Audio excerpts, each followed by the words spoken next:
to their gain. Behold, you are to them like a sensual song by one who has a beautiful voice and plays well on an instrument. For they hear your words, but they do not practice them. So when it comes to pass, as surely it will, then they will know that a prophet has been in their midst.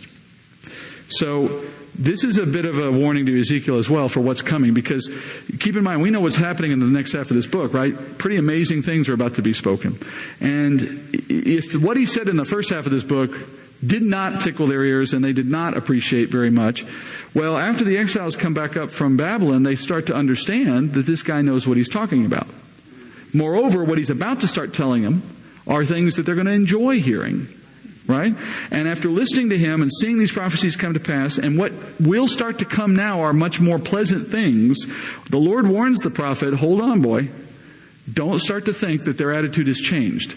Don't let their interest in your message confuse you as to the state of their heart. He says they're going to say nice things about you. In public arenas, they're going to meet, and they're going to talk, and they're going to say, did you hear? He's talking again. He hasn't talked for almost 3 years. He's talking again. Let's all go hear him. It's going to be exciting. Let's go see what's new, right? They treat him as a spectacle. He's sort of a sideshow at the circus. And as they come, what Ezekiel needed to understand is they were not listening for reasons of obedience. They were listening for other reasons. They sat before him to hear the word, and yet when they went away, he says they did the same lustful things they'd always been doing. Now what we're learning here, and this is why this is important, we're learning that the generation that has come out of Israel has not turned from their ways, and in fact, until they stand before the Lord in judgment, we just heard, they won't get it. Until they stand before him in judgment, then and only then will they realize that they had been among a prophet. They see Ezekiel like a carnival performer. Mysterious prophecies, sounding like a sensual song, he says. It's exciting. This is somewhat of what I mentioned in my prayer when you hear both Daniel and John in Revelation being told by angels that when they take scrolls and eat them, it's sweet in the mouth, it's bitter in the stomach. The nature of prophecy is such that it excites us, it titillates us, we're wondering what it all means, we kind of get into it. The problem is it also calls upon us to do and live differently in light of what we're learning. And it's usually, if not always, something that is very hard to appreciate, hard to embrace. I don't know how many times I've had people say they just don't want to study Revelation because they're kind of scared of what's in it. I'm like, isn't that more reason to know what's in it?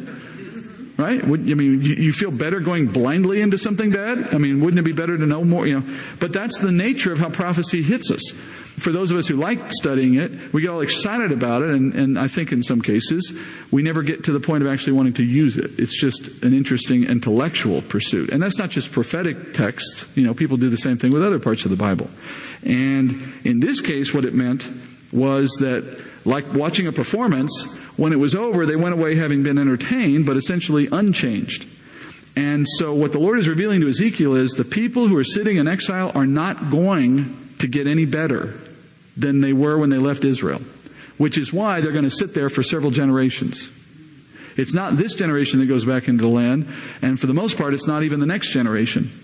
Remember, they're going to be penalized to the third and fourth generation. It's going to take several generations to kind of bleed out all of the rebellion and idolatry so that by the time God is ready to send them back into the land, there's a fresh mind, a fresh heart that comes back in.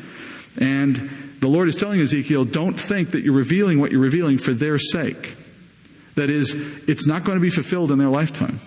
It's not for their purpose. It's not even for their own redemption. These people don't have the heart to do it. And as a result, the Lord is saying, I'm not impressed with these people and their words. You shouldn't be either. We're not revealing this for the purpose of entertainment. It's speaking to move hearts. These aren't the hearts that are going to be moved. Just be aware of that.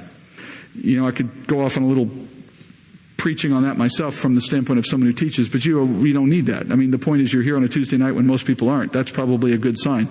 But there are a lot of people for whom Bible study is its own pursuit and has no end in itself. It's just the knowledge pursuit. It's just the fun. In fact, it's their small group. It's their fellowship. It's their challenging, little area of interest.